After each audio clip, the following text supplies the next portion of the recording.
Achilles was a force of nature, a warrior without equal. He commanded 40 unsullied, an elite force feared across Calradia. They were his shield wall, his hammer, his weapon against the world. Achilles and his men were mercenaries, swords for hire. They had fought for many lords, seen many battles, but Achilles yearned for more. He desired a kingdom of his own. Britannia, land of dense forests and fierce warriors, was ripe for the taking. Achilles set his sights on this prize. He would carve his kingdom from the heart of this land.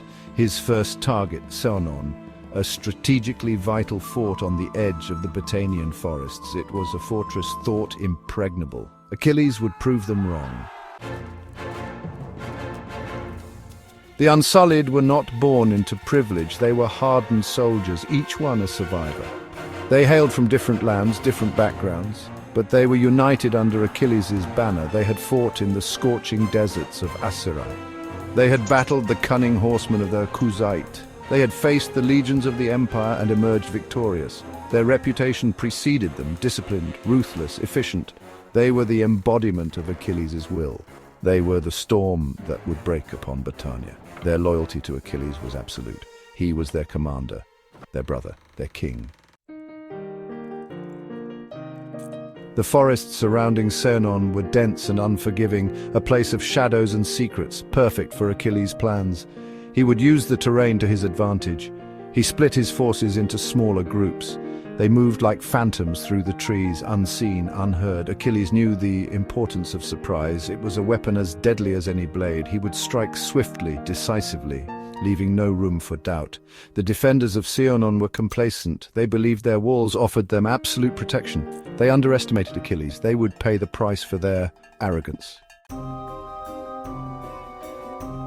The attack came at dawn. A chorus of war cries shattered the morning calm.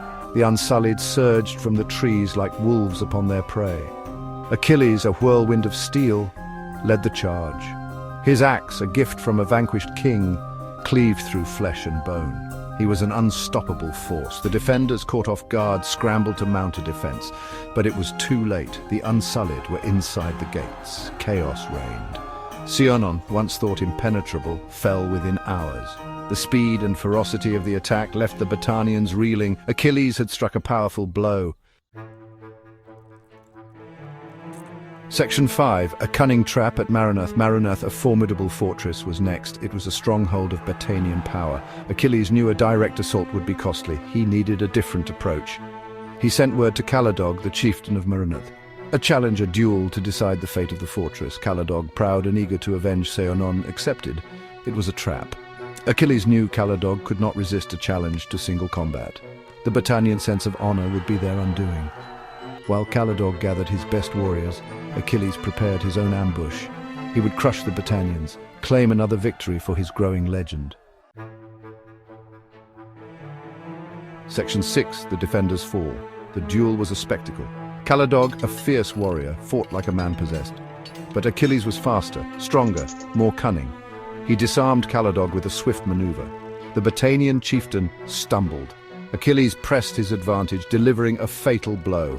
As Calidog fell, a horn sounded from the surrounding woods. The Unsullied emerged. They fell upon the shocked Britannians, a tide of steel and fury. The defenders, leaderless and demoralized, were cut down. The battle was over before it truly began. Marunath belonged to Achilles. Section 7. A kingdom forged.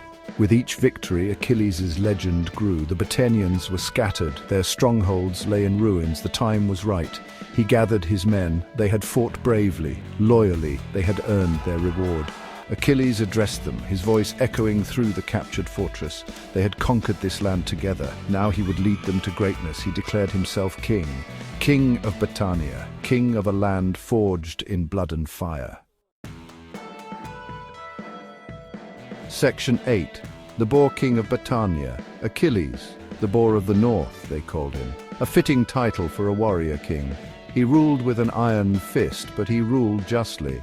He rebuilt the shattered kingdoms, enforced the laws, protected his people from those who would seek to harm them.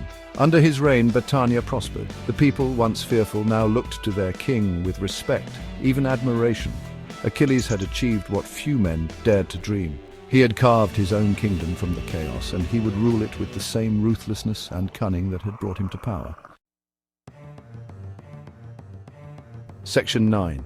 The legend of Achilles. Generations would come and go, but the tales of Achilles, the boar king of Britannia, would live on, a testament to his strength, his cunning, his unwavering will. He was a reminder that even in the darkest of times, a single man, with courage and determination, can shape the destiny of nations.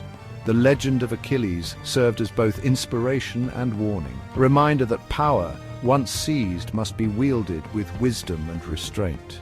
And so the story of the boar and his unsullied would echo through the ages, a timeless tale of ambition, conquest, and the enduring power of the human spirit.